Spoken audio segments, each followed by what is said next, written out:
Putin Bad News Ukraine is now the go-to example of computer processing prowess. Unless European NATO members learn a crucial lesson, the importance of software and data in modern warfare, the capabilities they are rushing to acquire will not be enough to deter adversaries. Retired General, former ISAF and U.S. Forces in Afghanistan commander and current member of the GLOBSEC International Advisory Council John R. Allen. Former Chief of Staff to U.S. Secretary of Defense Ash Carter, Wendy R. Anderson is now Senior Vice President of Federal, National Security at Palantir Technologies. Russia's instability and hostility were on full display when the Wagner mercenary group openly defied President Vladimir Putin's authority. The upcoming NATO summit in Vilnius must re-evaluate the transatlantic alliance's defense requirements in light of the cloud of uncertainty over the long-term stability of the Putin regime and Russia's brutal war in Ukraine.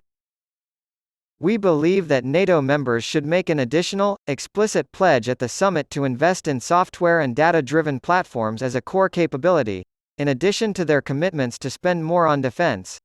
Despite the continent's commendable track record of keeping its defense promises, Europe's approach to defense planning, procurement, and acquisition is too often more of the same, overly fixated on conventional weapons and ammunition rather than anticipating the needs of the next battle.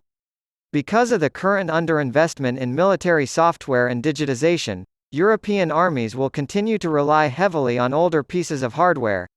As Ukraine has deftly demonstrated, modern software can vastly improve the performance of older generations of hardware, so Europe would be wise to incorporate commercially available software into its defense planning and military operations. Kropyva, an Android-based mapping app, is one example of a program that is helping Ukrainian commanders make do with fewer bullets and less time by facilitating more accurate strikes. In addition, software updates can be used to improve the performance of older machines, meaning that expensive hardware can be used for a longer period of time while still remaining relevant. The conflict in Ukraine has also highlighted the value of sharing and integrating data across systems. Ukraine's ability to embrace the digitalization of the battlefield is a major reason why it is not only still standing but conducting major counteroffensive operations in the face of Russia's onslaught. Thus far, Ukraine has shown a remarkable capacity to collect data from multiple sources, including intelligence, satellite imagery, and citizen-submitted photos and videos, integrate this data, and deploy algorithms to identify patterns and inconsistencies. Ukrainian commanders have used commercial software and other AI-driven technology to improve the speed and accuracy with which they receive and process information about the battlefield and make decisions. Joint and distributed multi-domain and combined military operations have software as a strategic enabler, perhaps the principal enabler, and this is a lesson for NATO countries, especially Ukraine's close neighbors. Coordination among a multinational force, each with different hardware, armaments, and protocols, is made possible through software's ability to bridge interoperability gaps.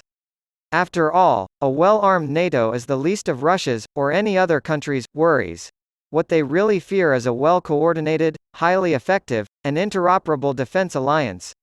All of this points to the necessity of treating software as a core competency and funding it as such.